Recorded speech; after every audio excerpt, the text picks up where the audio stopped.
Hanuman as you gaze at the tip of the nose. Dobu karki ube hateli korvarli maile bheli. Next asana is Paschimottanasana. Now hold the respective toe with the index and middle fingers. Lean forward and down, bringing the forehead to the knees. Perform Mahamudra Bandha as you visualize Swamiji. Is Ugrasana. Now raise back up and interlace the hands behind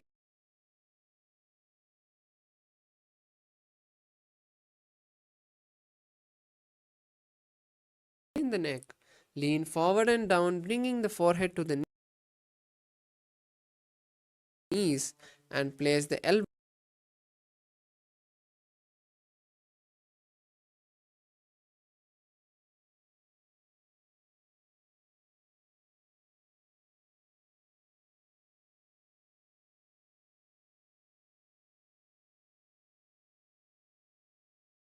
outside of the legs.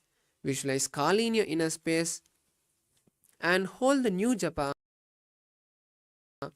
Mahā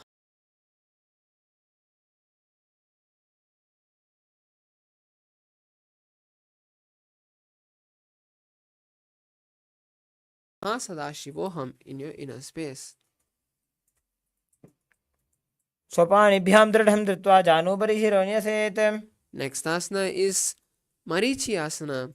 Now keep the legs, both the legs stretched forward and bring one leg towards the perineum with the knees upward. Interlace, wrap your legs and interlace your hands behind the back. Bring leaning forward and placing the forehead on the knee of the stretched leg. Visualize the sage Marichi and perform Mahamudra Bandha. उत्तानपादं क्रौञ्चं च मरीचिं वीरभद्रकं नटराजं त्रिकोणं च सुप्ताङ्गुष्ठप्रसारणे.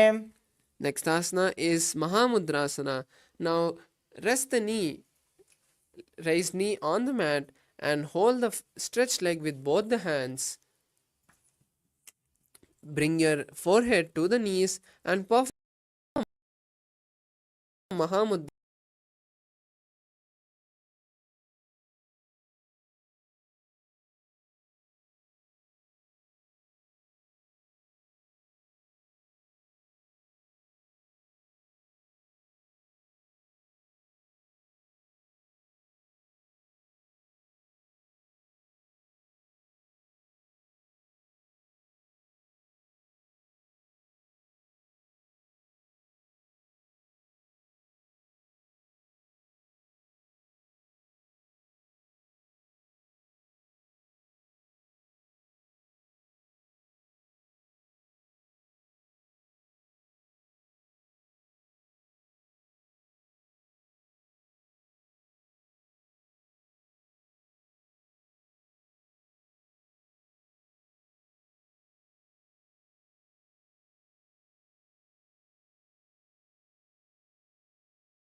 Asana as you visualize Swamiji. महामुद्रां प्रवक्ष्यामि तन्त्रेऽस्मिन् मम वल्लभे. Next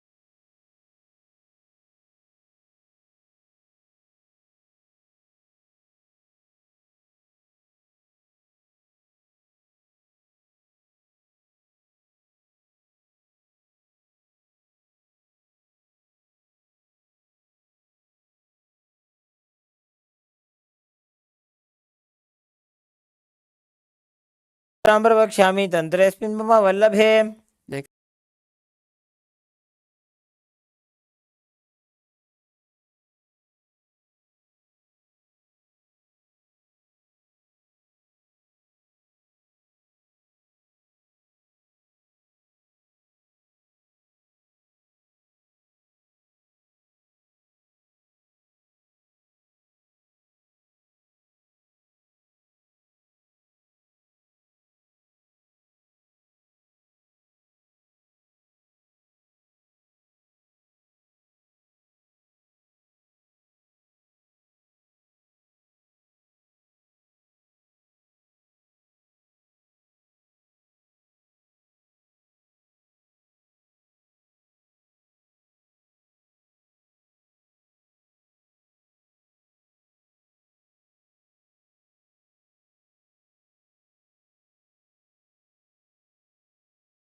Paramashivoham. Om Nithyananda Paramashivoham. Om Nithyananda Paramashivoham. Om Nithyananda Paramashivoham. Om Nithyananda Paramashivoham. Om Nithyananda Paramashivoham. Om Nithyananda Paramashivoham. Om Nithyananda Paramashivoham. Om Nithyananda Paramashivoham. Om Nithyananda Paramashivoham. Om Nithyananda Paramashivoham. Om Nithyananda Paramashivoham. Om Nithyananda Paramashivoham. Om Nithyananda Paramashivoham. Om Nithyananda Paramashivoham. Om Nithyananda Paramashivoham. Sorry for the technical glitch. We complete with the participants for this technical glitch. Let's continue with the Dvitiya Vinyasa Krama with the 65th asana, Siddha Samadhi asana. Now, bring the soles of the feet together and place your hands under the shins. Lean forward and place the forehead on the mat as you visualize Lord Surya. दो पगदली संपुट करे सोले made आगा में धरे. Next asana is Chiniki Pavasana. Now, place the hands on the respective foot and open the feet like a book, placing the elbows on the knees. Visualize Swamiji in your inner space. दो पगा की एड़ी धरती मगिवा मेढ़ लगावे. Next asana is Charapati Chokasana. Now place the hands on the respective knee and gently press them towards the ground. Perform Uddiyana Bandha and visualize Swamiji. दो वो पगदली संपुट धारे आगा ने करे जा रे पसारे. Next asana is Bhairavasana. Now lift the feet off the ground, placing the toes on the ground with the heels raised up. Place the hands on the respective knees in Bindu Mudra and visualize Lord Kalabhairava. गुल्फो संपीड्य चान्योन्यं व्युत्क्रमेणोत्थितं शनैः. Next asana is Samanasana. Now place one foot at the perineum and lift the other foot to the chest. Visualize Swamiji in your inner space. समानासनमावक्षे सिद्धमन्त्रादिसाधनात्. Next asana is Apanasana. Now place the raised knee on the respective shoulder and stretch the other leg forward towards the sky. Place the hands by your side and visualize Swamiji. केवलं पादमेकं च स्कन्धे चारोपे यत्नतः. Next asana is Samanasana on the opposite side. Now lift one leg towards the chest and let the other leg to the perineum. Visualize Swamiji in your inner space and gaze at the third eye. समानासनमावक्षे सिद्धमन्त्रादिसाधनात्. Next asana is Apanasana. Now place the raised knee on the respective shoulder and stretch the opposite leg towards the sky. Place the hands by your side and visualize Swamiji. केवलं पादमेकं च स्कन्धे चारोपे यत्नतः. Next asana is Gomukasana. Now cross the feet, placing the heels by the hips. Align the knees to the center of the body and place your hands on the top knee. Visualize the face of a cow and perform Sitkari Kumbhaka for the following asanas. As you inhale with the teeth clenched, keeping the tongue on the upper palate, hold the new japa Om Nithyanandoham. सव्ये दक्षिणगुल्भं तु पृष्ठपार्श्वे नियोजयेत्. Next asana is Anusuyasana. From Gomakasana, hold the opposite big toes with index middle fingers as you perform Udyana Bandha and visualize Rishika Anusuya. दक्षिण कोण नीचे उठाने, बाहों ताकि ऊपर आने. Next asana is Anusuyasana 2. Now interlace the fingers behind the back and lean forward and down, placing the nose on the ground. Visualize Rishika Anusuya. जीमणा गोदा की संधि, उपरिटा वागोड़ा की संधि. Next asana is Garudasana 2. Now sit on the ground with one heel pressed on the perineum and the other foot flat on the ground with the knee raised up. Place the hands on respective knees and visualize Lord Garuda. डाबो पग मोड़ी AD माहिलो गुल्भमूल द्वार नीचे दे.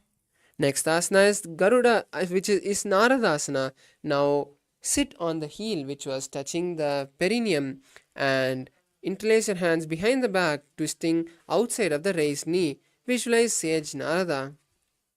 पिष्टिज वाम पगदली केरी, भूपरिता ही लगा बेफेरी. Next asana is Matsya Pitakasana.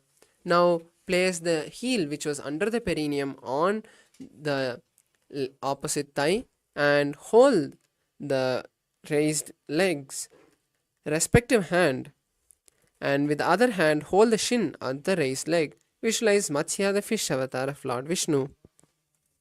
Women वामांगुष्ठं तु गृहीतं मत्स्य पीठकम्. Next asana is Gomakasana on the opposite side. Perform Gomakasana and visualize a cow in your inner space. सव्ये दक्षिणगुल्भं तु पृष्ठपार्श्वे नियोजयेत्. दक्षिणे अपि तथा सव्यं गोमुखं गोमुखं यथा. Next asana is Anusuyasana 2. Anusuyasana. Now hold the opposite big toes as you continue to visualize yourself as Rishika Anusuya. दक्षिण कोण नीचे उठाने, बाहों ताकि ऊपर आने. Next asana is Anusuyasana 2. Now interlace the hands behind the back and lean forward, bringing the nose to the ground. Visualize yourself as Rishika Anusuya. जीमणा गोदा की संधि, उपरिटा वागोड़ा की संधि. Next asana is Garudasana 2. Now place one heel by the perineum and raise the opposite leg towards the chest with the foot flat on the ground. Place the hands on the respective knee as you visualize Lord Garuda. डाबो पग मोड़ी AD माहिलो गुल्भमूल द्वार नीचे दे. Next asana is Naradasana on the opposite side. Now sit on the heel which was touching the perineum and interlace the hands behind the neck, turning outside of the raised knee. Visualize the sage Narada. पिष्टिज वाम पगदली केरी, भूपरिता ही लगा बेफेरी. Next asana is Matsya Pitakasana. Now place the heel which was under the perineum on the opposite thigh. Hold the opposite thigh's foot with the respective hand and with the other hand hold the shin of the raised leg. Visualize the fish avatar of Lord Vishnu. वामेन वामांगुष्ठं तु गृहीतं मत्स्य पीठकम्. Next asana is Matsyendrasana. Now place one foot on the opposite thigh and place the opposite foot on the ground beside the opposite thigh. Twist and bring the elbow outside of the raised knee as you keep the raised arm by the neck. Turn back and visualize the great sage Matsyendranatha. उदरं पश्चिमाभासं कृत्वा तिष्ठति यत्ततः. Next asana is Kubhasana. Now with the hand that is placed behind, hold the respective ear and with the bent hand, hold the opposite leg. Visualize a camel. आसन को गुण झोलो जाए. Next asana is Matsyendrasana 2. Now stretch the hand which was touching the ear and place it back on the ground. Visualize the great sage Matsyendranatha. मत्स्येन्द्रपीठं जठर प्रदीप्तिं Prachanda रुक्मण्डल खण्डनास्त्रम्. Next asana is Matsyendrasana on the opposite side. Visualize Matsyendranatha and gaze at the third eye. उदरं पश्चिमाभासं कृत्वा तिष्ठति यत्ततः. Next asana is Kubhasana. Now perform Kubhasana on the opposite side as you visualize yourself as a camel. आसन को गुण झोलो जाए. Next asana is Matsyendrasana on the opposite side. Visualize the great sage Matsyendranatha and gaze at your third eye. मत्स्येन्द्रपीठं जठर प्रदीप्तिं Prachanda रुक्मण्डल खण्डनास्त्रम्. Next asana is Padmasana. Now place your legs on opposite thighs and perform Mahamudra. Visualize Paramashivam in your inner space. आसनं द्विधं प्रोक्तं पद्मं वज्रासनं तथा. Next asana is Padmasana 2. Now hold the opposite big toes. Hold the respective big toes with index and middle fingers by crossing your hands. Visualize the goddess Parvati. उत्तानौ चरणौ कृत्वा संस्थाप्योपरि जानुनोः. The next asana is Kukutasana. Now place your hands through the gap of your thighs and calves and lift your body off the ground, visualizing yourself as a rooster. Hold the new japa Om Nithyananda Mahā पद्मासनं सुसंस्थाप्य नान्भोरोरन्तरे करौ. Next asana is Baddhakeki Asana. Now from Padmasana, stand on the knees and place the palms on the ground facing the body. Lean on to the elbows, placing the navel on the elbows and slowly lift your body off the ground. Visualize Swamiji. धरामोष्टपकरद्वयेन तत्कोरुपरि स्थापिता नाभिपार्श्वः. Next asana is Mayurasana. From a knee, come to a kneeling position and place your continue to keep your hands on the ground. Slowly lean your navel onto the elbows and lift the body off the ground. Visualize yourself as a peacock. अथ पक्षे Mahadev मयूरासनमुत्तमम्. Next asana is Makarasana. Now lie on the belly with the hands interlaced behind the head and the toes pointed outwards. Visualize yourself as a crocodile. अध्यासचेते हृदयं निधाय भूमौ च पादौ च प्रसार्यमानौ शिरश्च धृत्वा करदण्डयुग्मे देहाग्निकारं मकरासनं दत्. Next asana is Shalabhasana. Now place your hands by the chest and lift the legs off the ground. Visualize yourself as a locust. अध्यासचेते करयुग्मवक्षौ भूमिवष्टभ्यकरयोः स्थलाभ्याम्. Next asana is Ushtrasana. Now hold on to the respective legs and pull them down to the sides of your hip. Visualize yourself as a camel. अध्यासचेते पदयुग्मव्यस्तं पृष्ठे निधायापि धृतं कराभ्याम्. Next asana is Dhanurasana. Now from Ushtrasana, raise the legs and hips simultaneously up towards your head as you visualize yourself as Lord Shiva's bow. प्रसार्य पादौ भीदण्डरूपौ करौ च पृष्ठे धृतपादयुग्मम्. Next asana is Bhagasana. Now keep your heels flat on the ground and sit on top of the heels. Place your hands on the respective thighs as you visualize Swamiji in your inner space. उल्टा मोड़ी पावदो ऐसे बहुरो जुगति करे एक ऐसे. Next asana is Gohyasana. Now place your forearms on the ground and interlace the fingers. Place your crown in between of the forearms and walk your feet forward, lifting your legs off the ground. Balance with your knees bent and visualize Swamiji.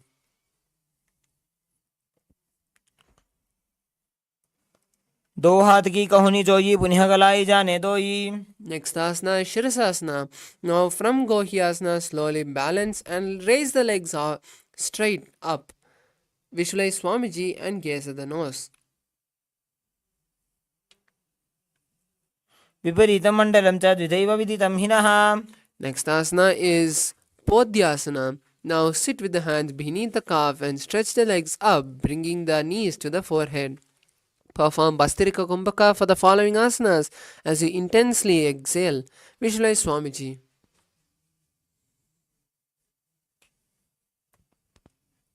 दो हाथ पग बाहर आने घोड़ा तरे का कसी ठाने. Next asana is Parigasana. Now relax your legs and then slowly lift them into a 45-degree angle. Keep your hands crossed behind your back, holding the opposite shoulders. Visualize yourself as a mace.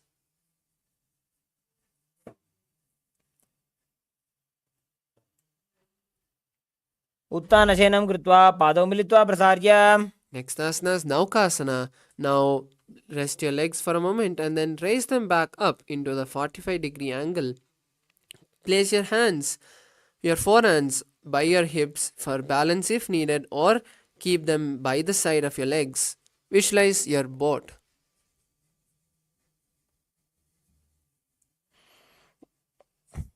उत्तानशयनं कुर्पराभ्यां भूमिं वष्टभ्य हस्तौ नितम्बं निधाय Next asana is Rudrasana. Now sit with the heels of the feet together. Scoop the hands under the feet and bring the legs to the chest. Visualize yourself as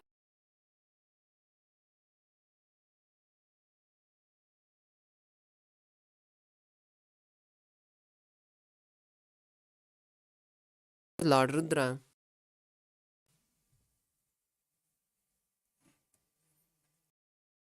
अगदली संपूटकरी हाथस्य पक ऊंचाई. Next asana is Utmukha Pitasana 2.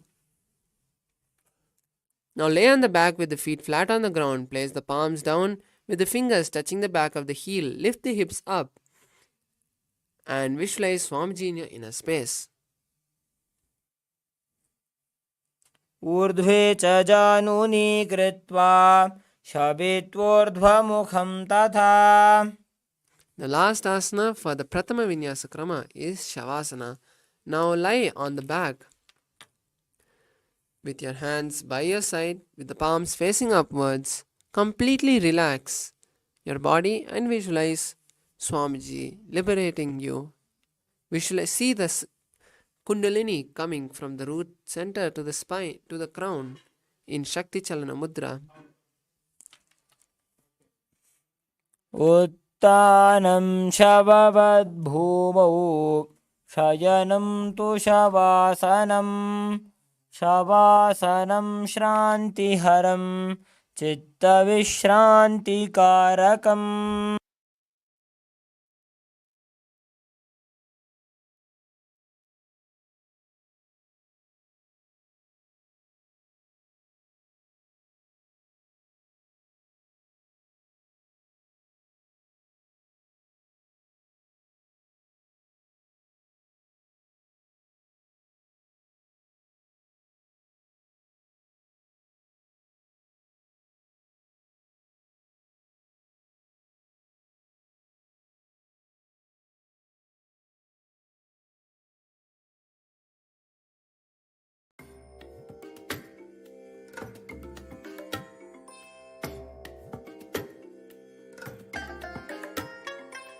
I bless you all.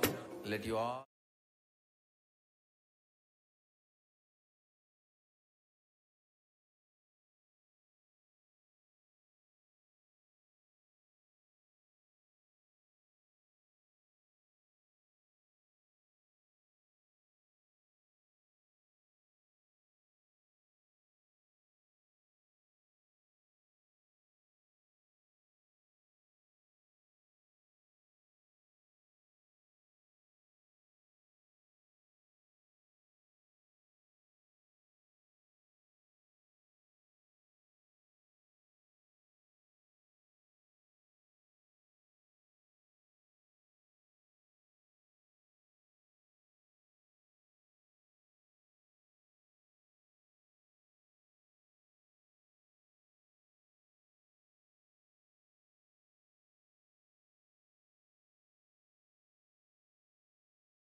Now slowly come back to your body.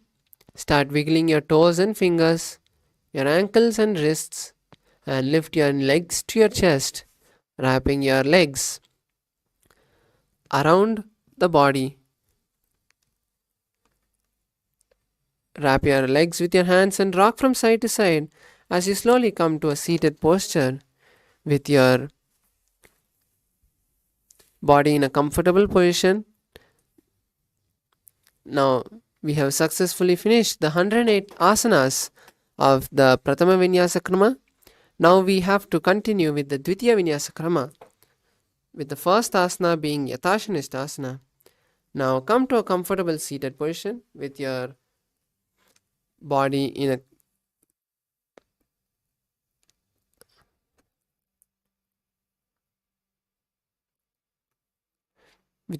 a comfortable position. Place your hands in Bindu Mudra, which is touching your fingers, your index and thumbs together in Bindu Mudra. Visualize Swamiji in your inner space. Start performing the Samana Kumbhaka for the following asanas, which is inhaling, holding the breath, visualizing the intense fire, and exhaling.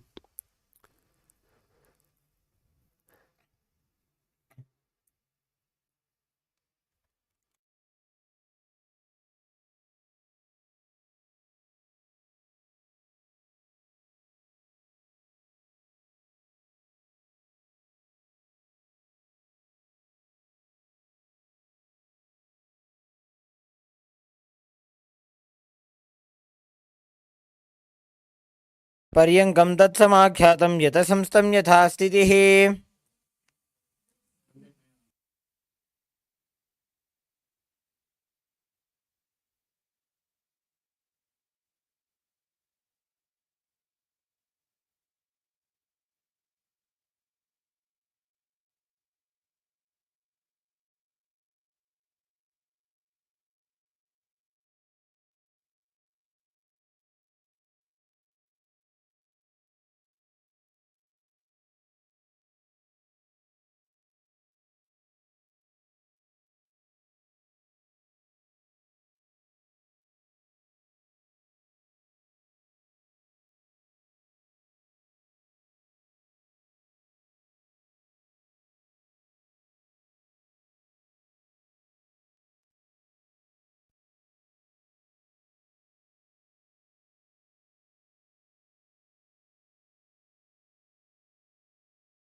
The next asana is Samasana. Now sit in a cross-legged position with your hands in Bindu Mudra.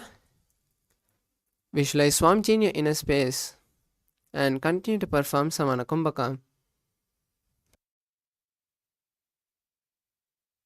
इदानीं गर्भिणीनां योगाभ्यासो यथा लघु.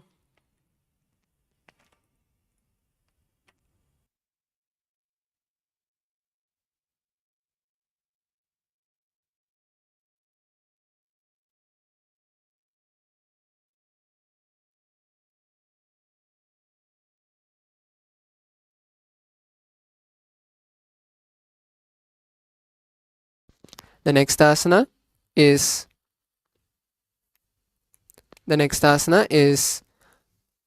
Muktasana. Now continue to maintain the same position as you place your palms on the respective knee. Visualize Swamiji liberating you and gaze at the nose. जीविनीं सूक्ष्मां दक्षिणेतरगुल्फतः.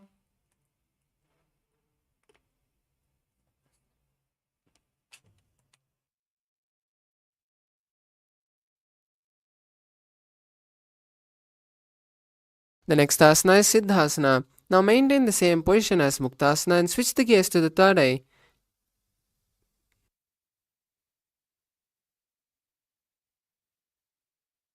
दृशा पश्यन् भ्रुवरन्तरं चैतन्मोक्षकपातभेदजनकं सिद्धासनं प्रोच्यते. The next asana is Siddhyasana. Now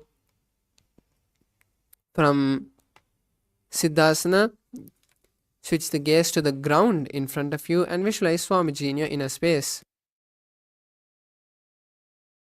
नैजङ्गपरद वामचरण वामपादकेडीजानो सीवनिमदितासु कोठानो. Next asana is Rudrasana. The next asana is Rudrasana 2. Now maintain the same position as you rotate your hands on the top of your knees into Bindu Mudra. Gaze at your third eye and visualize Lord Rudra. वामचरण पर दक्षिण राखे एक जुगति ऐसे विधि राखे. Next asana is Santadunasana. Now maintain the same position and switch the gaze to your nose. Visualize you're unshakable. आसन की one मन की चन चलता meet. Next asana is Siddhasana 2. Now maintain the same position and cup your palms into a lotus and place it in front of your navel. Visualize Swamiji. ऋजुकाय समासीना सिद्धासनमुदीरितम्. Next asana is Bandhayoni Asana. Now visualize that you have the power to create as you perform the Shanmukhi Mudra. Lock your mouth with the little and ring finger. Close your nose with the middle finger. Close your eyes with the index finger and the ears with the thumbs. यत्र मध्ये महादेव बन्धयोन्यासने शृणु. Next asana is Virasana. Now place one foot on the thigh and the other foot onto the opposite thigh. Touch the thumbs and index in Bindu Mudra and visualize the space of bravery. एकं पादमथैकस्मिन् विन्यस्योरुणि संस्थितः इतरस्मिन् स्तथा चोरुं वीरासनमुदीरितम्. Next asana is Valmikasana. Now maintain the same posture as you gaze at the third eye and visualize the great sage Valmiki. दावा पग की पगदली पुनिएडी है जोय. Next asana is Joni Mudrasana. Now maintain the same posture as you switch the gaze to the nose and visualize the Yoni Mandala. वाम पाद की पगदली जाहि माहिली कोरे. The next asana is Yoni Asana. Maintain the same posture as you switch the gaze to the third eye. Visualize the Yoni Mandala.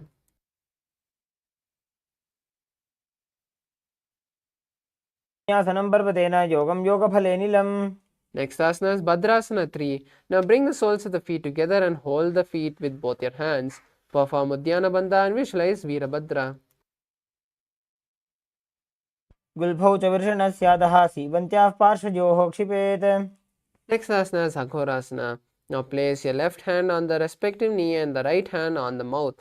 Cover the mouth and perform Abhyantara Kumbhaka, which is inhaling through the left nostril, holding the breath, inhaling through the right nostril, holding the breath and exhaling through the left nostril. Visualize yourself as an Aghori and gaze at the third eye. पूर्वको विश्रिका जोई वाही विधि जोगी जैसोई. Next asana is Kaneri Pavasana. Now place the elbows on the respective soles and rest your chin on the palms. Perform Uddiyana Bandha and visualize drinking water as an elephant.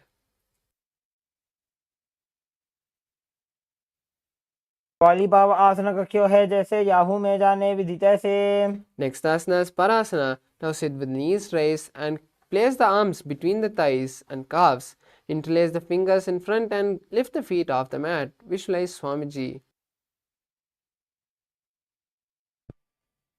ततोर्ध्वम्रे च येत् वायुं मृदुनिश्वास संयुतम्. Next asana is Gopi Chandasana. Now bring the soles together and hold the feet from above with both the hands. Lift the feet to the chest and rest the chin on the toes. Perform Rechaka Kumbhaka for the following asanas, which is inhaling, holding and exhaling completely, holding your lungs empty and inhaling again. Visualize yourself as a king.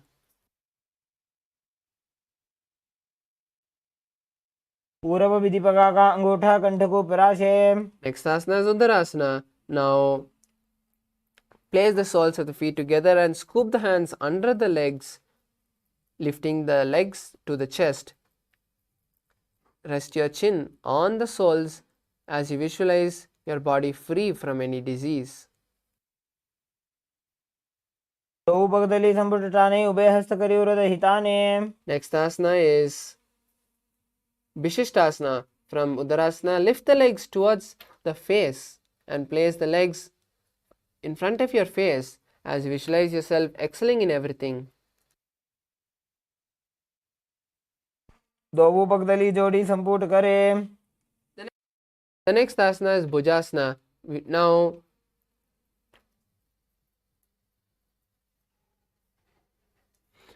Now from a seated position, lift the both legs over top the respective shoulder and bring the arms underneath the legs.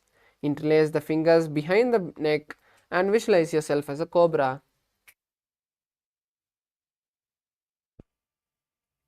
क्षीरासनं तु विज्ञेयं कक्षासनम् अतः परं ग्रीवासनं च परमं भुजासनमिहोच्यते. Next asana is Kalyanasana. Now from this posture, bring your hands from behind your neck and interlace them behind your back. Visualize a beautiful goddess and gaze at the nose. दो हाथ पगों नीचे आने तिनको घोड़ा नीचे ठाने. Next asana is Sankatasana. Now with the knees on the mat, place the left foot flat and place the perineum on the left heel. Raise the right leg over top the left leg and bring the right heel to the left hip. Place the hands on opposite knees as you visualize yourself as a swan. पादं चितेर्मूलं संन्यस्य धरणीतले. Next asana is Dhenukasana. Now slide the leg which is under the perineum and place it beside the hip. Perform Uddiyana Bandha and start performing Ujjayi Kumbhaka, which is inhaling and exhaling, making an ocean-like sound. Visualize a cow in your inner space.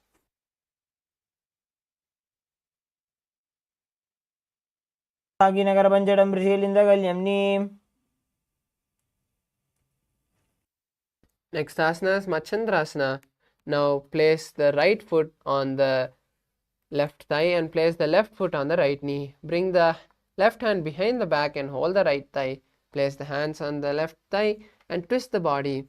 Visualize Swamiji in your inner space. वामजङ्गपरदक्षिणटाने वामहस्तपिष्ठीति आने. Next asana is Machandrasana 2. Now from Machandrasana, untwist and hold on to respective big toes as you lean the forehead forward and touch it to the ground. Visualize Swamiji. प्रथमजी मनोचरण जजोजी वामजङ्गपरिराखे सोयी. Next asana is Guru Asana. Now maintain the same posture as you interlace the fingers and place them on the top knee. Visualize Swamiji. ऊर्मूले इतरपादस्य कनिष्ठिका प्रदेशगुल्भं संस्थाप्य. Next asana is Sankatasana on the opposite side. Now place one heel under the perineum and cross the leg with the opposite leg. Hold the opposite knees and visualize yourself as a swan. वामपादं चितेर्मूलं संन्यस्य धरणीतले. Next asana is Dhenukasana. Now slide the leg which is under the heel and place it by the hip. Perform Uddiyana Bandha and stack the hands, stab the palms on top of the top knee as you visualize a cow. अनुषाकी नगरपञ्चडं ऋषिलिन्दगल्यम्नि. Next asana is Machandrasana. Now twist the body and hold on to opposite thighs. Visualize Swamiji and gaze at the third eye. वामजङ्गपरदक्षिणटाने वामहस्तपिष्ठीति आने. Next asana is Machandrasana 2. Now untwist the body and hold on to the opposite legs as you lean down, placing the forehead on the mat. Visualize Swamiji. प्रथमजी मनोचरण जजोजी वामजङ्गपरिराखे सोयी. Next asana is Guru Asana. Now maintain the same posture as you interlace the hands and place it on the top knee. Visualize Swamiji and perform Mahamudra Bandha. मूले इतरपादस्य कनिष्ठिका प्रदेशगुल्भं संस्थाप्य. Next asana is Pashvasana. Now sit with the feet flat on the ground with the knees against your chest. Hold on to opposite knees and press the tongue against the upper palate as you visualize Swamiji. पादतले भूमौ निधाय जानन्यूरसि निधाय. Next asana is Bodhashokasana. Now keep the feet flat on the mat and wrap the arms around the knees, holding on to the opposite wrist. Place the chin on the knees and gaze at the nose. दो पगदली भूपरि धरे korma हिलिये सेकरे. Next asana is Kurakatasana. Now maintain the same posture and place the arms under the knees.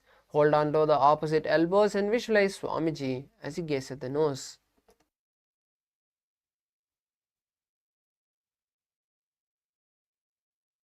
Next asana is Sumati Asana. Now maintain the same posture as you cross the ankles. Visualize the great sage Sumati and gaze at the nose. मूलद्वारी धरती पर ठाने डावा पग परिदचिपद आने. Next asana is Dandasana. Now extend the feet out and raise the arms above the head. Interlace the fingers with the wrist facing outwards and perform Mahamudra Bandha as you visualize Swamiji. इदानीं गर्भिणीनां योगाभ्यासो यथा लघु. Next asana is Arambhasana. Now sit with the legs stretched and lean forward and down, placing the forehead on the knees as you hold the respective foot with the hand. Visualize Swamiji.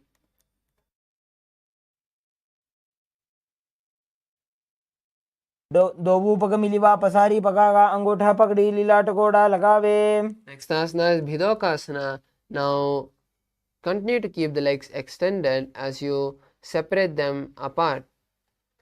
Bring the shoulders down and wrap the hands around the legs, holding the soles as you bring the forehead to the ground. Visualize Swamiji and gaze at the third eye.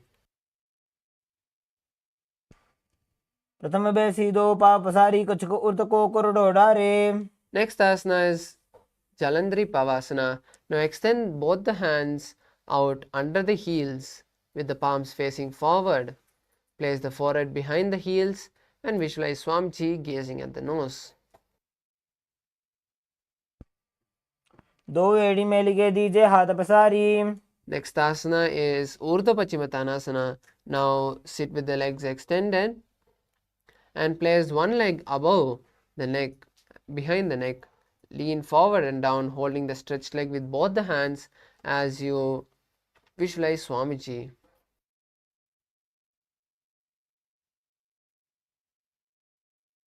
पश्चिमतानमथ संस्थितिं कृत्वा एकं पादं ग्रीवायां धृत्वा तिष्ठेत्. Next asana is Anantasana. Now slowly roll back and lie on your back.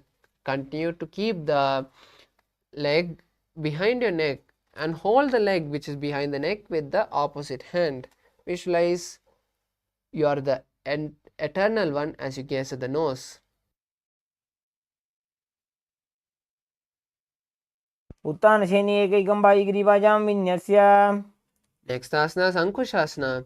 Now from Anantasana, rest on the elbow of the hand holding the foot. Perform Pratyahara Kumbhaka, which is seeing the prana go from the root center to the crown center. Gaze at the nose. उत्तानशयित एकैकं पादं ग्रीवायां कुर्वन्.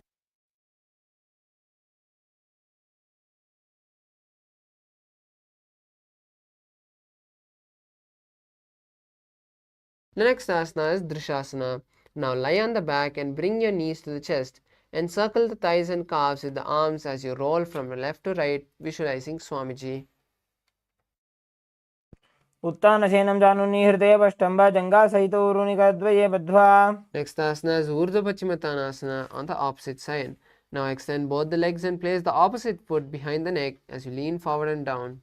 Visualize Swamiji. पश्चिमतानवत् संस्थितिं कृत्वा एकं पादं ग्रीवायां धृत्वा तिष्ठेत्. Next asana is Anantasana. Now slowly from Urdhva Pachimatanasana, lie on your back. Hold the leg which is behind the neck with the opposite hand as you visualize yourself as the eternal one. उत्तानशयने एकैकं by ग्रीवायां विन्यस्य. Next asana is Ankushasana. Now roll onto the hand which was holding the foot and visualize yourself as complete control. Gaze at the nose. उत्तानशयित एकैकं पादं ग्रीवायां कुर्वन्.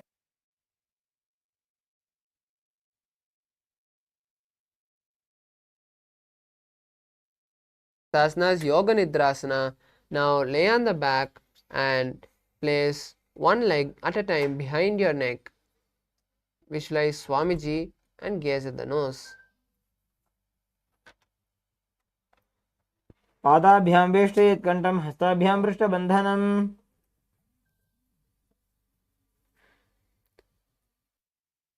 Next asana is Atma Ramasana. Now, while laying on the back, raise the legs towards the head and wrap the hands around the leg, interlacing the fingers behind the neck. Visualize Lord Vishnu blessing and gaze at the nose.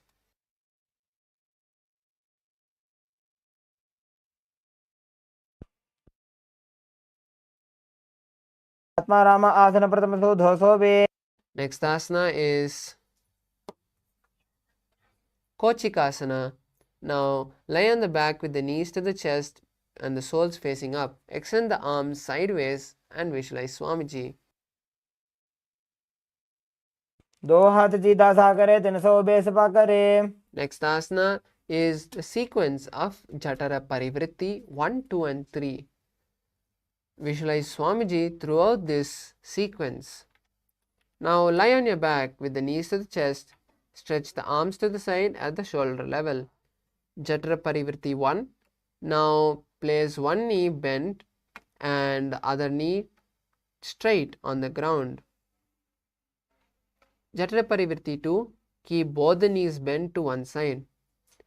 Jatara Parivritti 3. Keep both the legs straight to one side and hold the leg with the hand. Look in the opposite direction of the leg. Now we'll perform Jatara Parivritti 1, 2 and 3 on the opposite side. Bring the knees to the chest and keep the arms stretched at a shoulder level.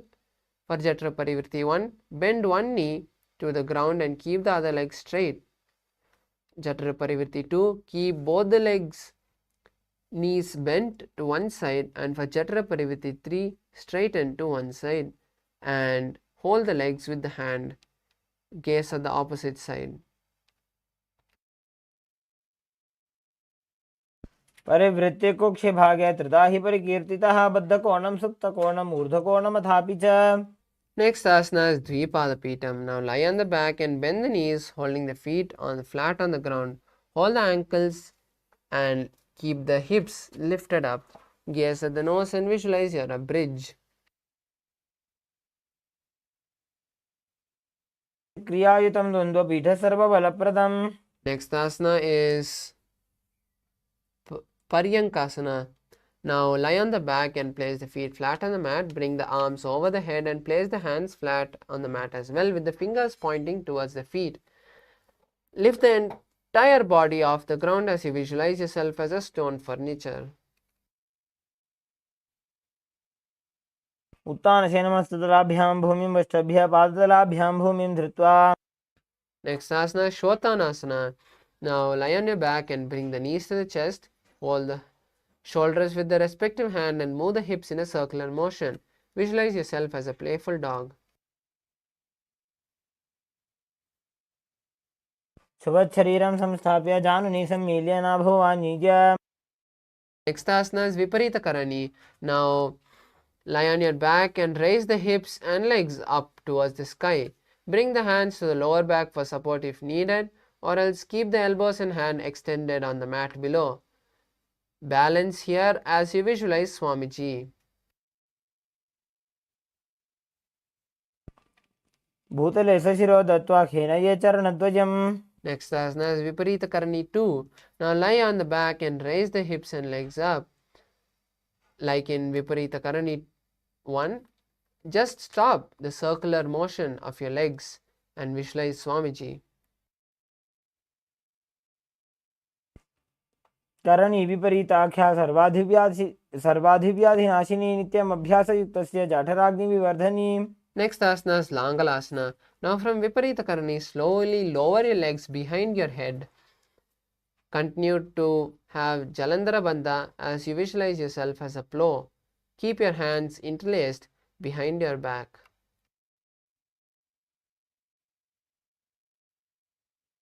प्रकाशने स्थित्वा नासिका प्रदेशे भूमौ पादपृष्ठे स्थाप्य. Asana is Shaita Paschimottanasana. Now from The same posture, just bring your hands from behind the back and hold the respective legs. Visualize Paramashiva in your inner space.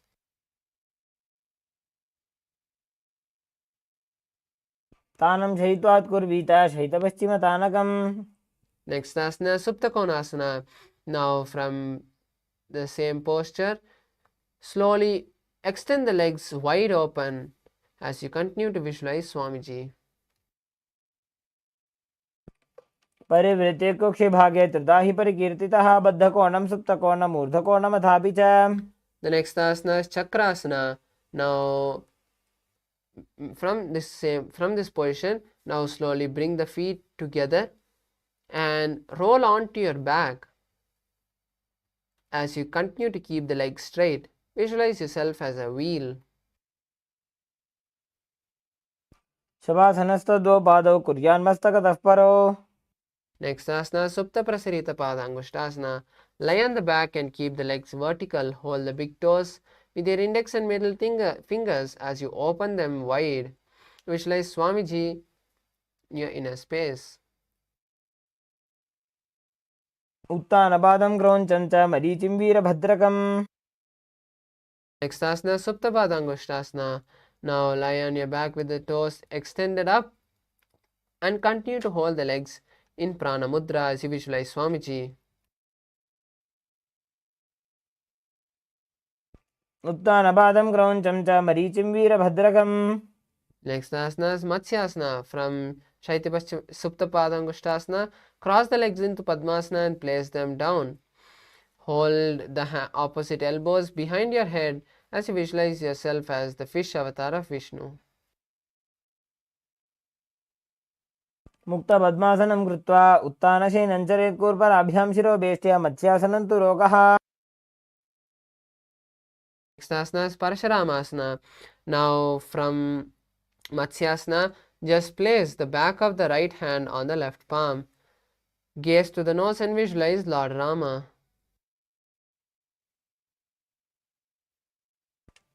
प्रथमकरे पद्मासन आचे सूधो सोवे भूपरिपाचे. Next asana is Sarvangasana. Now while laying on the back in Padmasana, lift the hips up, keeping the legs up. Keep the hands supporting the hips with the elbows on the floor and tuck the chin to the chest as you visualize Swamiji and gaze at the nose. अथवा क्षेत्रसंक्षेपात् सर्वाङ्गासनम् उत्तमम्.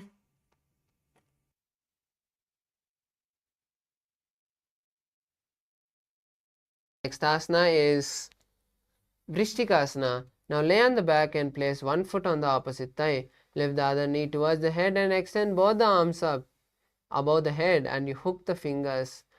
Visualize yourself as a scorpion and gaze at the third eye.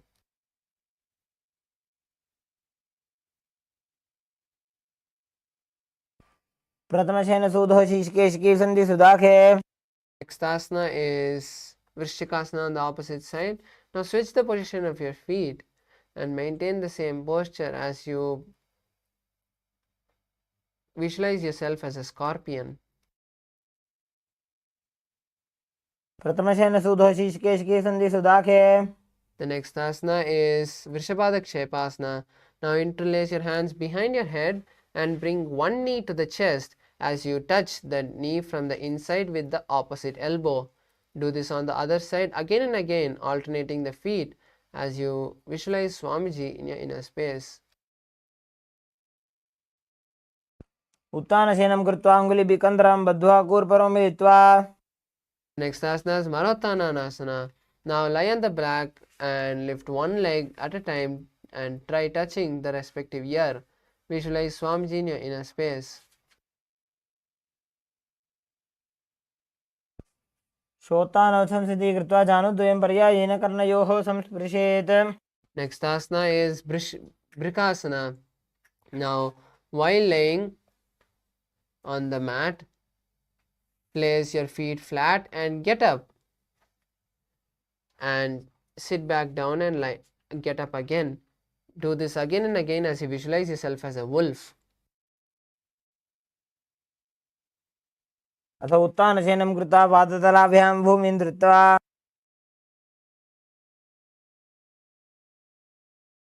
The next asana is Luthasana. Now lay on your back and quickly throw the legs above as you completely roll over. Finish in a prone portion and repeat this again and again as you visualize Swamiji. उत्तानछेनं पादौ शिरौ लङ्घ्य भूमौ स्थापयित्वा The next asana is Saratasana. Now continue to lie on your belly as you keep your hands by the shoulder. Contract your lip and make a flute-like sound as you visualize yourself as a chariot.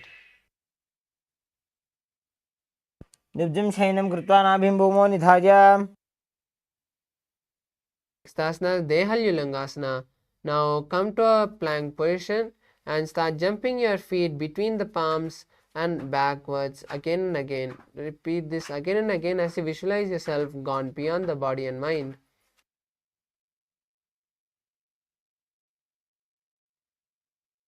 हस्तद्वयं बद्ध्वा तन्मध्ये चरणद्वयम् उड्डानैव बहिरानीय Next asana is Jatyasana. Now from standing position, bend forward and place the hands on the mat. Start walking on all four as you visualize yourself as a 60-year-old elephant. अथ जात्यासनं वक्षे येन जातिस्मरो भवेत् Next asana is Lolitakarna. Now stand with the knees bent with the feet pointing outwards. Place the elbows and keep the hands at the chest level. Swiftly move your arms across the body and then bring back to the center as you tilt the head back and shake it in all directions.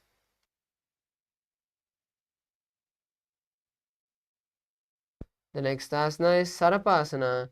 Now, if you have a rope, tie your feet, or else don't need to tie your feet. Just keep your hands by your side and stand tall.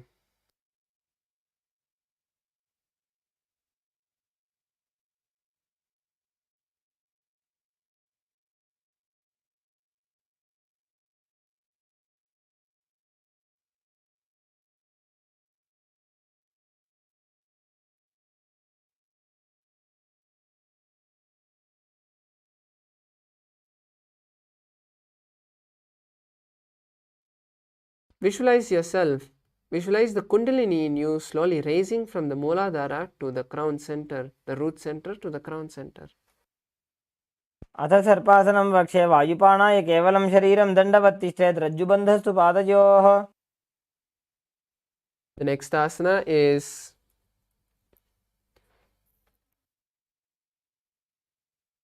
Ushtrasadhanasana. Now stand tall and lean forward. Place the back of your palms on the mat and step on your fingers from the front. Start walking front and back in your mat as you visualize yourself as a camel. मुष्टिकनिष्ठिकाप्रदेशेन भूमौ निधाय उपरिपादतले संस्थाप्य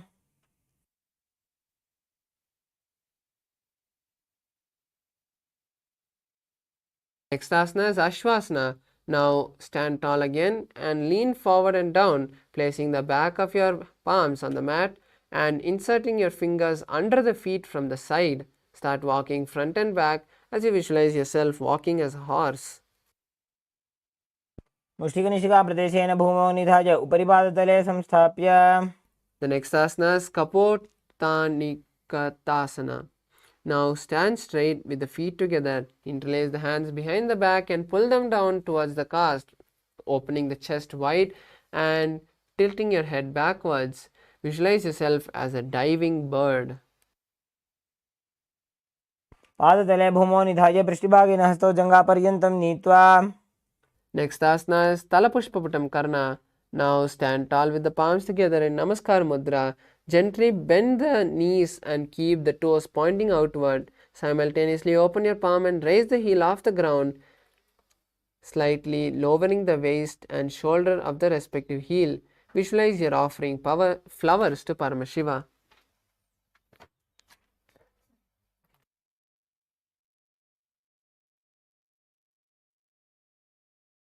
Next asana is Khadgasana.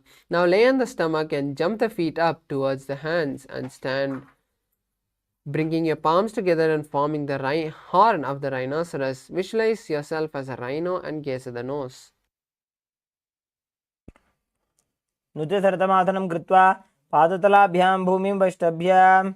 Next asana is Uttanottanam. Now sit all the way down and stand up again and again. Visualize yourself as Swamiji and gaze to the nose. पुनः पुनः उत्थातव्यम् अस्थितव्यम् इति उत्थानोत्थानं भवति. The next asana is Musalasana. Now stand up and raise the arm over the head and jump repeatedly. Visualize yourself as a mace. सरलं स्थित्वा ऊर्ध्वं बाहु नजेत् वारं वारम् उड्डानं कृत्वा.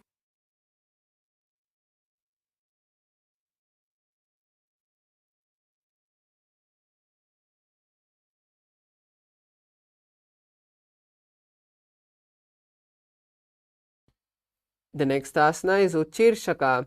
Now from a standing position, pull the sole of one foot towards your belly. With the other leg, sit down and stand up. Alternate on both sides as you visualize Swamiji in your inner space. Gaze to the nose.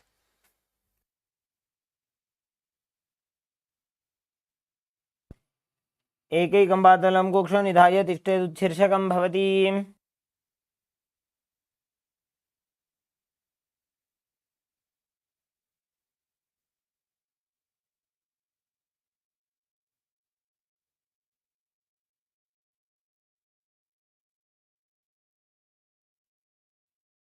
The next is the Parshvachanukarana.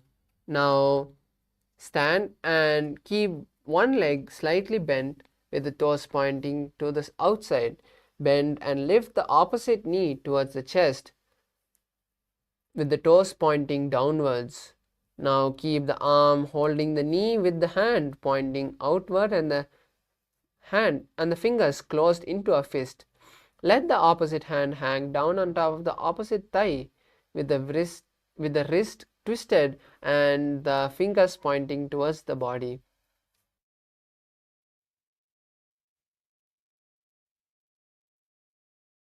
The next asana is Tandavasana. Now on one leg,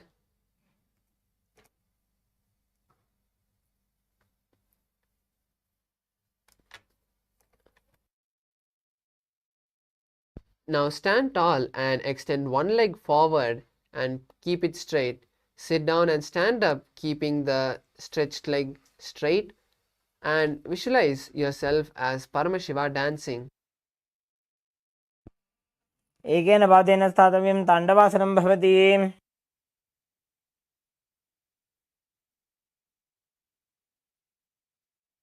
The next asana is Brahmanasana. Now place your left foot on the inner thigh of the right leg. Stand erect on the mat like a rod and keep your hands by the side as you visualize yourself being blessed by Lord Brahma. ब्राह्मणासनमाभक्ष्य यत्कृत्वा ब्राह्मणो भवेत्. Next asana is Garudasana 3. Now stand tall and wrap the left leg over and around the right knee. Tuck the left toes on the opposite side of the right calf as you simultaneously cross the left arm over the right. Bring the palms together and visualize yourself as Lord Garuda. उत्थानकूर्मपीठं च संहद्गारुडमेव च. Next asana is Ekapadasana. Now stand straight on the right leg and place the left foot on the opposite thigh. Keep the hands relaxed by the knee as you visualize Swamiji in your inner space. रक्षाङ्घ्रिं वामपादस्य जङ्घोपरि निधाय च. Next asana is Dhruvasana. Now stand on the right leg and hold the big toes of the left foot and straighten them out to the side. Rotate your body quickly on the standing leg as you visualize yourself as the pole star. एकेन हस्तेन दण्डरूपस्य एकस्य पादस्य अग्रं धृत्वा. Next asana is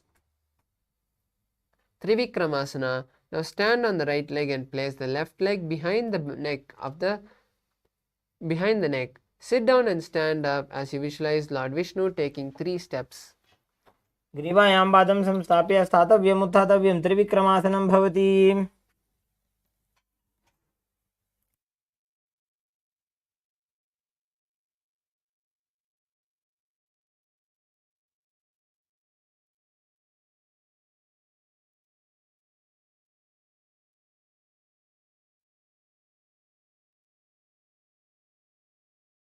The next is the Parshajanukarana. Now stand straight and keep the knees bent. Lift one knee towards the chest and hold the knee with the respective hand, clenching the fingers into a fist. Place the opposite hand on the respective thigh with the fingers pointing towards the body.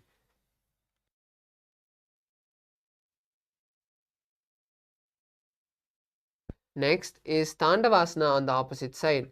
Now stand straight and lift one leg and stretch it forward. Sit down and stand up on one leg as you maintain the stretched leg straight.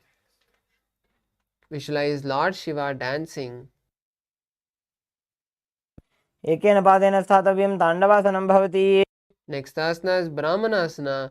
Now place the right foot on the inner thigh and stand erect on the mat like a rod. Keep the hands by your side and visualize yourself being blessed by Lord Brahma.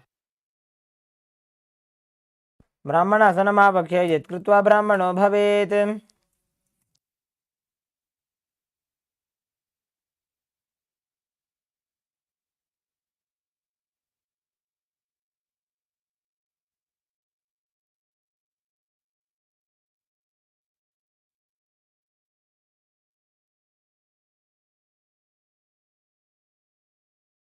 The next asana is Garudasana 3. Now stand tall and wrap the right leg over and around the left knee. Tuck the right toe on the opposite side of the left calf. Simultaneously cross the right arm below the left hand and bring the palms together. Visualize yourself as Lord Garuda. उत्थानकूर्मपीठं च सिंहस्गारुडमेव च. The next asana is Ekapadasana. Now place the left leg on the thigh of the right foot. Keep the hands relaxed by the knee and visualize Swamiji. दक्षाङ्घ्रिं वामपादस्य जङ्घोपरि निधाय च. Next asana is Dhruvasana. Now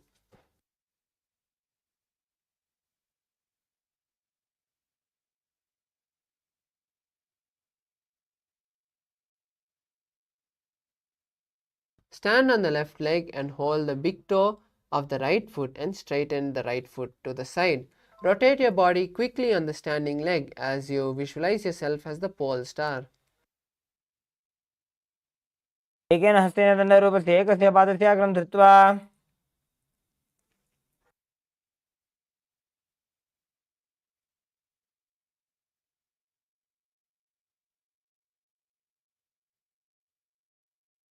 The next asana is Trivikramasana. Now stand on the right leg and place the left foot behind the neck. Stand tall and sit down as you visualize Lord Vishnu taking 3 steps. एकेन पादेन स्थातव्यम् उत्थातव्यम्. The next asana is Samanakakarana. Now stand with the feet close together and the toes pointed out. Keep both the hands by the side and be stable.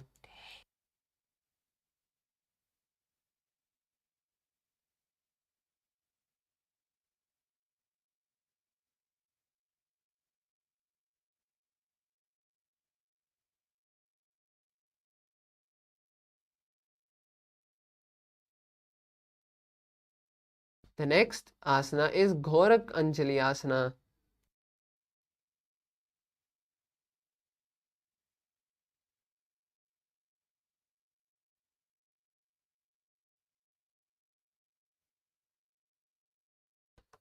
Now stand tall and then squat down, bringing both the hands underneath the knees.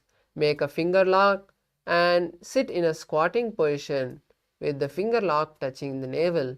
Visualize the great sage Goraknatha as you start performing Jiva Chala Kumbhaka, which is inhaling, visualizing the prana spread throughout the body and exhaling.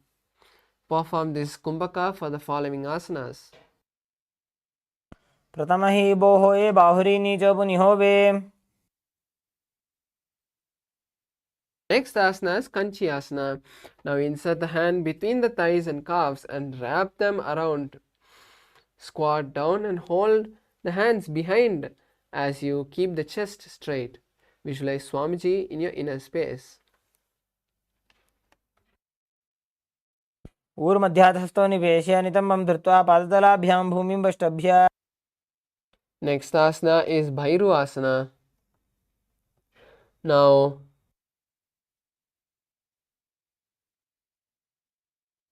bring the feet and sit in a squatting posture with the heels touching the perineum. Hold the hands at the back and sit upright. Gaze at the nose and visualize Kala Bhairava. दो ऊपक की थलिया की माहिली core मिलाई फना पानी उकड़ मोड़ वैसे. Next asana is Varahasana. Now squat on the ground with the feet together and toes apart. Bring your elbows close to the head and bend your hands behind the back, placing your palms together with the fingers pointing down. Gaze at the nose and visualize Varaha, the boar avatar of Lord Vishnu. पाकतली की माहिली core मिलाई फना पानी उकड़ वैसे. Next asana is Pripithasana. Now stand tall and slowly lower your hips to the knee level. Place your hands by the side of your knees and touch the mat or hold the big toe of the respective leg. Visualize Swamiji. पार्श्वद्वये सम्मील्य स्थित्वा नितम्बं जानुप्रदेश आनीय. Next asana is Bakasana. Now place your hands on the mat with the fingers wide apart. Place your knees on the back of the arm and lean forward, lifting the legs off the ground. Visualize yourself as a crow.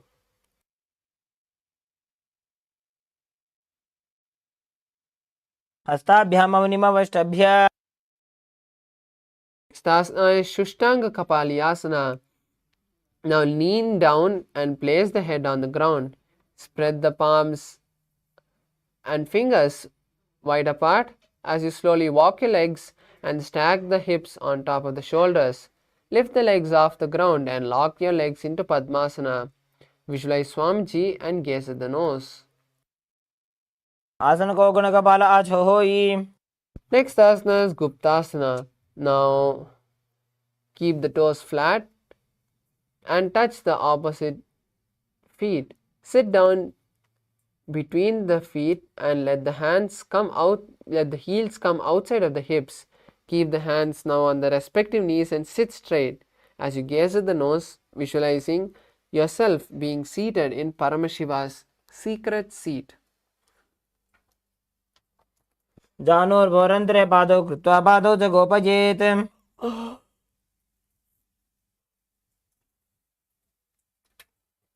Next asana is Vrikshasana 2.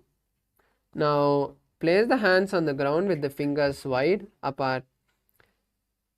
Lift your body up into a handstand and balance there as you visualize yourself as a tree. सप्तचक्रक्षालनाय vrikshasana विशेषकान्. Next asana is Shibhuasana. Maintain the same position as you just switch the gaze to the third eye and visualize Swamiji in your inner space. दो पग जोड़ी माही Gulf मिलाए.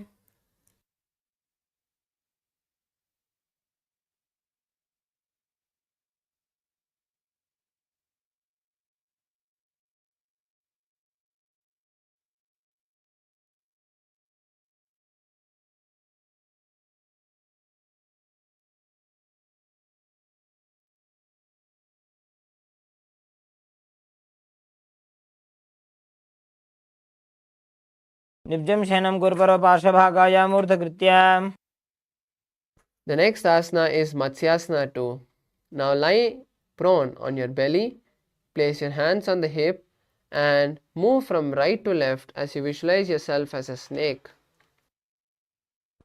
निब्जं शयनं कृत्वा हस्तौ नितम्बं संस्थाप्य पादौ दीघीकृत्य.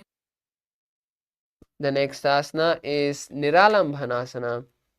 Now lie on your belly and place the hands like a lotus holding the chin. Keep the legs straight and pointed as you visualize yourself as self-supported. कराभ्यां पङ्कजं कृत्वा तिष्ठेत् कूर्परया सुधीः. The next asana is Chatrasana. Now lie on your stomach and place the hands flat on the mat in front. Straighten the arms and bend the knees. Bring the feet towards the upper back and lift the head and chest. Visualize yourself as an umbrella protecting Swamiji from the sun rays as you perform Chatrasana. अर्ध्यासनवत् स्थित्वा हस्ततलाभ्यां भूमिं वष्टभ्य. Next asana is Vajrasana.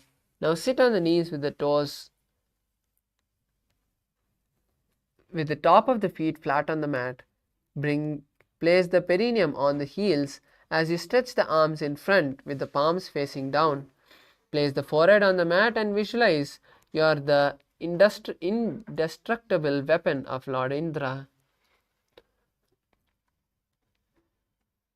इदानीं गर्भिणीनां योगाभ्यासो यथा लघु सुखप्रसवलाभाय प्रोच्यते प्राक्तनेपथि. Next asana is Meshasana.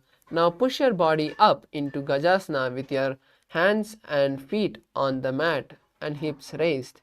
Alternate striking the hand onto the ground. गजासनसंस्थितो एकैकं बाहुं भूमौ ताडयेत् मेषासनं भवति. Now maintain the Gajasana as you slowly lift your legs up into air. Slowly bring the forehead to the ground. Visualize yourself as unborn. गजासनसंस्थितो पादद्वयमन्तराळे कृत्य. The next asana is Dhanantarasana. Now sit on the heels with the legs together. Interlace the fingers around the toes and pull the feet towards the perineum. Then place the hands on the respective knees. Keep the spine straight and gaze at the nose as you visualize Swamiji. पूर्वविधिपरिहाता की काकसीस्यो फणाशरा मोडी. The next asana is Angamotanam. Now interlace your fingers in front and then behind you. Stretch the arms forward and then to the side, giving massage to various different muscles and joints. Visualize Swamiji in your inner space and perform Ujjayi Kumbhaka, which is inhaling and exhaling, making an ocean-like sound. हस्तयोः अङ्गुलिर्बद्ध्वा हस्तयोर्मध्यात् सर्वमङ्गं निष्कासयित्वा. Next asana is Garudasana 4. Now sit on your heels in Vajrasana. Let the feet be on the side of the thighs and keep the spine straight and hands on the knees. Visualize yourself as Lord Garuda flying Vishnu. जङ्गोरुभ्यां धरां पीड्य स्थिरकायो द्विजानुना जानुपरिकरद्वन्द्व गरुडासनमुच्यते. The next asana is Ananda Mandirasana. Now sit with the legs folded and the toes pointing backwards. Keep the knees wide in front and place the front of the buttocks on the ground. Gaze to the third eye and visualize residing in a blissful temple.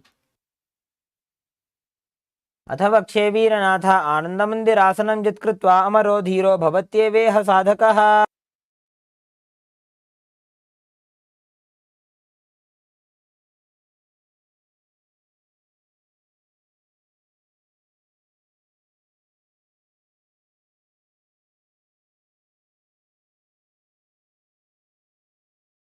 The next asana is Uttana Mandukasana. The next asana is Mandukasana 2.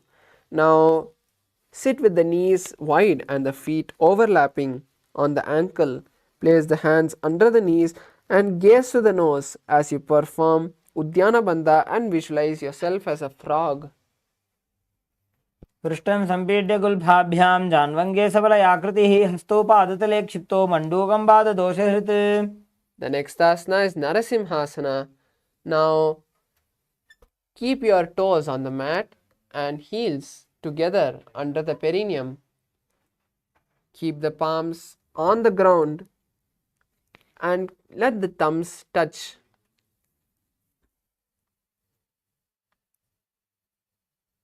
Lean forward and exhale with the tongues coming out. Exhale forcefully as you visualize Lord Narasimha in your inner space. दोवो फणा बाणी होए वैसे AD Mailer गुदानी वैसे समशरीरनी काट हरावे NASA अग्र दृष्टि को ल्यावे. The next asana is Bhishrakasana. Now continue to sit on your toes. As you place both the hands in front of your mouth, place the thumbs under your teeth. As you perform the Bhishraka Kumbhaka, which is inhaling through your left nostril and exhaling through your mouth, visualize Durga in your inner space. दो बगांगी AD जोई गोड़ा फनोवान पुनि होई.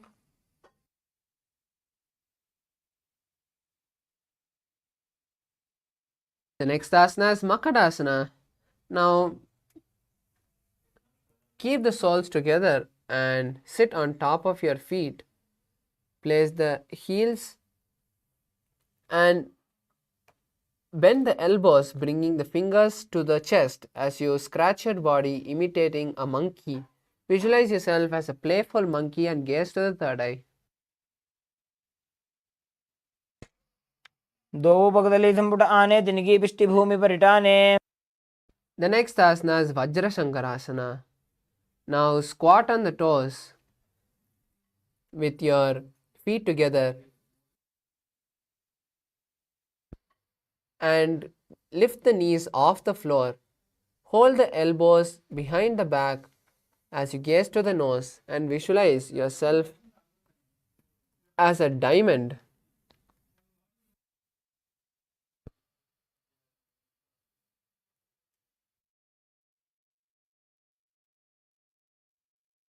प्रथम पणा पाणी होए बैसे दोवो एडी गुदानी वैसे घोड़ा उभा राखे धीर. आड़े वाय पसारे धीर.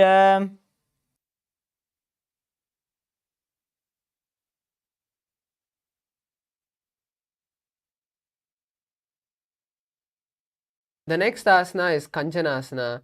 Now cross your ankles and sit on the heels. Place the palms by the side of the mat. Visualize yourself having perfect health as you perform the Uddiyana Bandha, which is pulling the stomach in and up and gazing at the nose. खञ्जनासनमावक्ष्ये जित्कृत्वा सुस्थिरो भवेत्. The next asana is Kurmasana.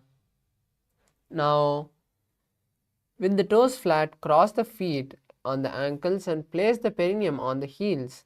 Keep the knees wide and on the floor as you rest the hands on the respective knee. Visualize yourself as a tortoise. गुल्फौ च वृषणस्याधो व्युत्क्रमेण समाहितौ ऋजुकायुशिरो ग्रीवं कूर्मासनमितीरितम्.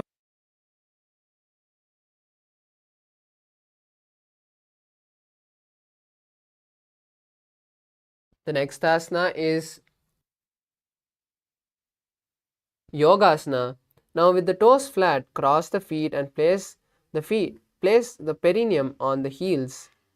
Gaze to the nose and visualize Swamiji as you continue to perform the Ujjayi Kumbhaka. गुदं नियम्य गुल्फाभ्यां व्युत्क्रमेण समाहितः योगासनं भवेदेतदिति योगविदो विदुः.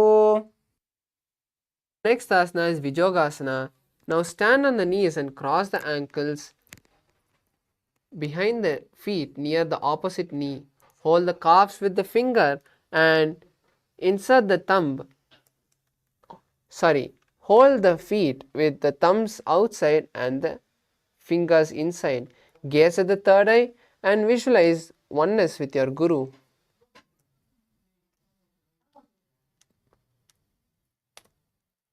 घोड़ा वामो बो होई घोड़ा आड़ा राखे दोई.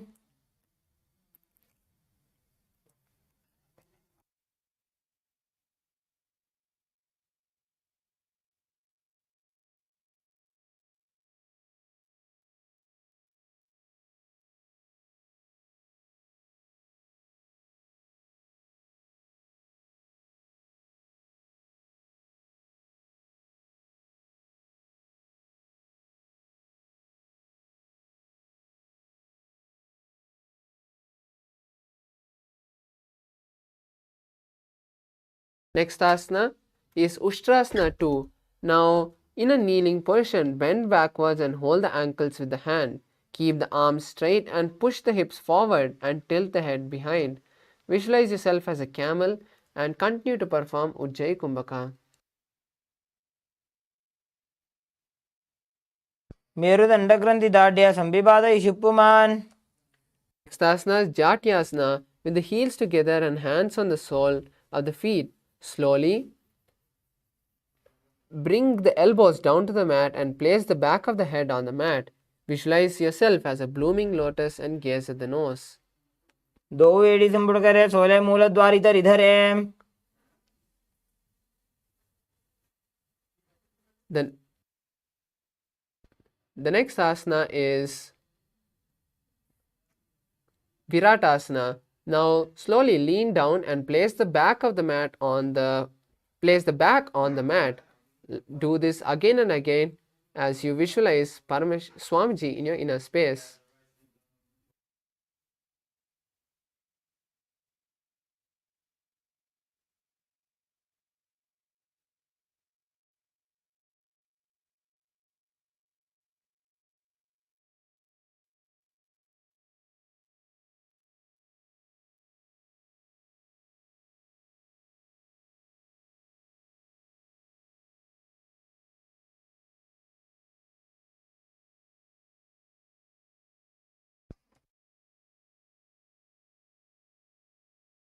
दो एड़ी संपुट करे सोले मूलद्वार इधर इधर है.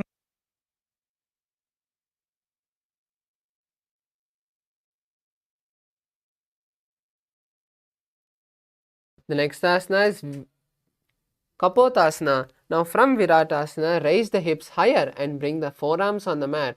Place the back of the head on the mat and hold the heels. Bring your head between the feet as you visualize yourself as a beautiful dove flying. मेरुदण्डग्रन्थिदाढ्य संविपादयिषुप्पुमान्. The next asana is Varasana. Now stand on the knees with the toes tucked. Hold the opposite arm and gaze to the nose. Visualize being blessed by Lord Paramashiva.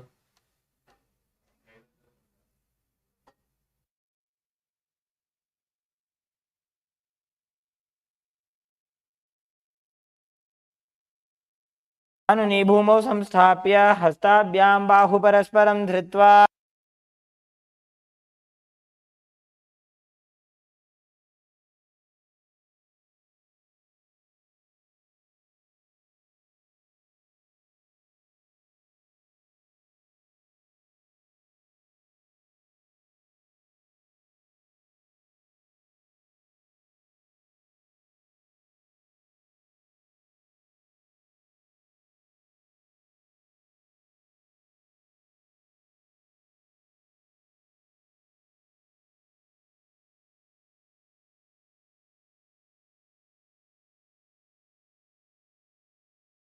Sorry for the technical glitch. Let's continue with the next asana, which is Varahasana 2. Now keep your knees together and tuck the toes. Lean forward and down. Bring the elbow to the mat. Hold the head with both the hands and rest the hands by the knees. Visualize yourself as the boar avatar of Lord Vishnu.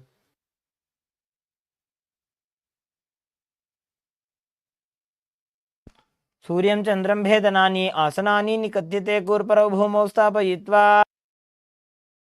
The next asana is Mundasana. This is an inverted asana, so we request the participants to take support of the wall.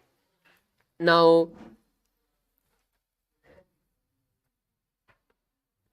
place your forearms on the mat and interlace the fingers. Place the crown of the head on the ground in between of the interlaced fingers. Slowly lift your legs off the ground and balance, visualizing yourself as a lobed tree. Gaze at the nose. अधो मुण्डासनं वक्ष्ये सर्वेषां प्राणिनां सुखम्. Next asana is Andhasana. Now kneel down and place the head between the knees. Keep the elbows adjacent to the knees and hold the head with both the hands. Visualize Swamiji and gaze at the nose.